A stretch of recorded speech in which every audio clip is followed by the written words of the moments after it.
Welcome to this week's edition of the Week in Triathlon. Let's roll that intro and get stuck into this week's news.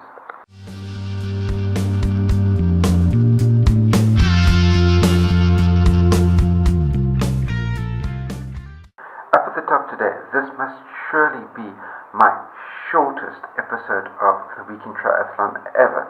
Just check the time clock down the bottom and a couple of the other episodes, and I'm pretty sure you'll see that this is by far my shortest ever Week in Triathlon, simply because the world of triathlon is distinctly lacking in news this week.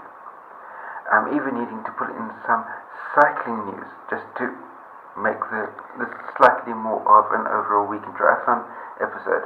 And the piece of cycling news that I'm pulling in relates to Sutton of British Cycling. That was the high performance coach that British Cycling hired a good number of years ago, prior to the London Olympics in 2012, and that is definitely not to be confused with Brett the Doc Sutton, the famous triathlon coach.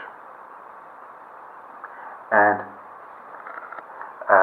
what can I tell you about Shane Sutton? Well, he's back in the news, and he famously got suspended prior to the Rio Olympic Games for being sexist and telling track cycling sprinter Jess Varnish that her career is over and she must go have a baby.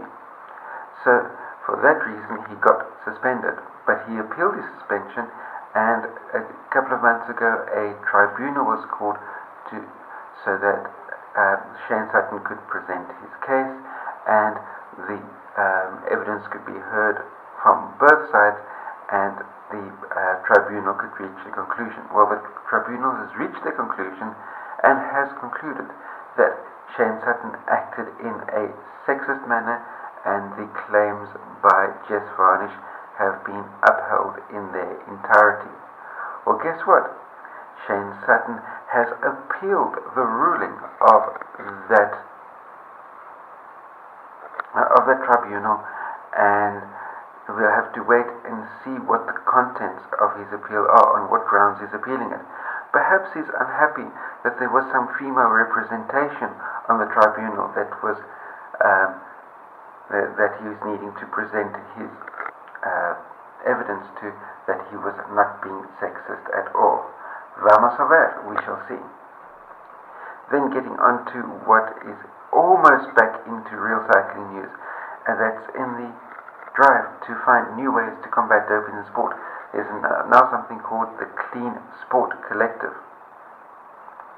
It seems that the two main parts to the Clean Sport Collective for you, the age grouper, are: first, you can sign up on the website and take the Clean Sport Pledge. This part is absolutely free to everybody. The second part is that you can become a certified clean athlete. And what does it take to become a certified clean athlete with the Clean Sport Collective? Well, first, you pay them a fee. Then, after paying them a fee, you receive a couple of documents, and then, on any date of your choice, you take your documents and you go to any testing lab of your choice and get yourself tested as far as performance enhancing products are concerned. As I said, the date and time of your test is totally at your discretion. Then, obviously, you'll need to pay for this test as well, and then you send the test results into the Clean Sport Collective, and they issue you with a certificate that is valid for 12 months. So you go for the test at any day and time of your choice, in season, out of season, doesn't matter, and you receive a certificate that certifies you as being a clean athlete for the next 12 months.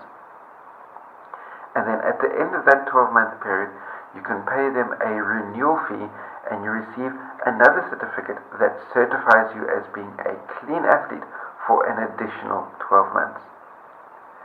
Now, maybe I'm just being a little bit facetious here, but it does strike me as somewhat ironic that you can pay an organization a fee, make a test at your discretion, at your time, no randomized testing whatsoever, and at the end of that test, you can be classified and certified as a clean athlete for a further 12 months. Somehow that it doesn't quite gel in the line of how the testing for performance-enhancing substances normally go. The half-life of EPO is 4 hours. So you can back it out from there and figure out when you're in trouble. Will he pass every test because he does not take EPO? Yes, he will. But that being said, let's move on to news in the world of Ironman. And the historic Gulf Coast Triathlon in Panama City has joined the Ironman brand for 2017. And the Ironman 70.3 Gulf Coast will take place on the 13th of May 2017.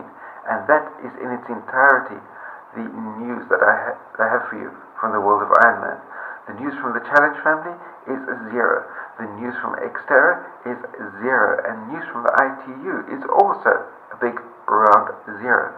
So that brings me to the end of this episode of the Week in Triathlon. Be sure to like and share this video, post any comments, questions, criticisms that you may have in the comment section down below. If you're new to my channel, hit the subscribe button that you can see down there, and last but by no means least, until the two of us meet again, stay carved up for the win. I'll see you next time. Cheers.